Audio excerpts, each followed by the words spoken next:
என்ன ஊப்பிங்களா? புதுசு புதுசா இறங்கிட்டு வந்து கதறிட்டு இருக்கீங்க போல. எந்த ஊப்பிடாவ புதுசு புதுசா கதறது? அக்கா இன்னைக்கு கதறுவாங்க, உட்காந்து கேளுங்கடா. அவர் அதை தரேன்னு சொன்னாருங்க, இதை தரேன்னு சொன்னாருங்க, எதுவுமே தரலங்க.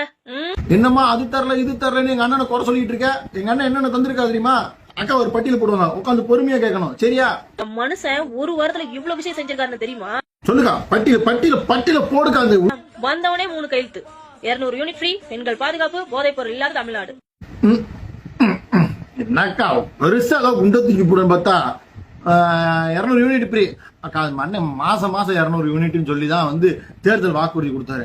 ஆனா நம்ம அண்ணன் என்ன பண்ணிட்டாரு, கடைசி நேரத்துல 2 மாசத்துக்கு ஒருக்கா 200 யூனிட்னு சொல்லி 200 யூனிட்டை திருடிட்டாரு.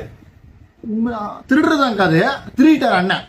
ஓகே, அப்புறம் அந்த பெண்கள் பாதுகாப்பு ஏற்கனவே இந்த பிங்க் கலர் வேணாம், அண்ணன் வெள்ளை கலர் வேணாம் மாத்தி, அது என்னது, அது ஏதோ சிறப்பு பெண்கள் புரட்சிப்பா சிங்கப்பெண் படத்துல இருக்கிற டைட்டில் எல்லாம் தூக்கிட்டு வச்சுட்டாரு.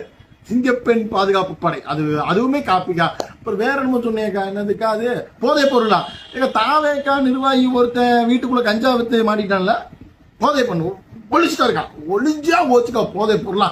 நீ வேற அடுத்து 717 ஒயின் ஷாப் க்ளோஸ் பண்ணிட்டாரு. 717 டாஸ்மார்க்கா மூடிட்டார்.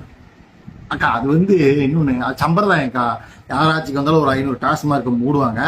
அண்ணன் என்ன ஒரு சாதனை பண்ணிட்டாருன்னா, எக்ஸ்ட்ரா 212 டாஸ்மார்க் சேர்த்து மூடி இருக்காரு. அது ஒரு சாதனைக்கா. மகளிர் உரிமை தொகை போட்டாச்சு, கல்விக்கு கொடுக்கற காசும் போட்டாச்சு, மகளிருக்கு கொடுக்கக்கூடிய காசை போட்டாச்சு, கல்விக்கு கொடுக்கக்கூடிய காசை போட்டாச்சு. அக்கா ஒரு சின்ன திருத்தம், அது திமுகவோட சாதனை, தப்பா புரிஞ்சுக்கிட்டீங்க. அது திமுகவோட சாதனை.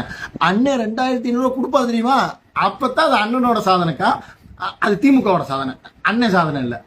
அதுக்கப்புறம் கவர்மெண்ட் ஸ்டாஃப்க்கு 58ல இருந்து 60% அகவிலைப்படி அதுவும் இன்க்ரீஸ் பண்ணிருக்காரு. எப்ப இருந்து? ஜனவரியில இருந்து. அக்கா அகவிலைப்படியாக்கா? ஆமாக்கா 2%க்கா. இதுல என்ன ஒரு ஆச்சரியம்னா, இந்த நவம்பர் மாசம் தான் கவர்மெண்ட் 3% ஏத்தி கொடுத்துச்சு. யாரு கவர்மெண்ட்? முன்னாள் முதலமைச்சர் மாண்புமிகு மு க ஸ்டாலின் கவர்மெண்ட். அண்ணன் அது மூலியமே டக்குன்னு 2% ஏத்தி கொடுத்திருக்காரு. அது ஏன் தெரியுமாக்கா?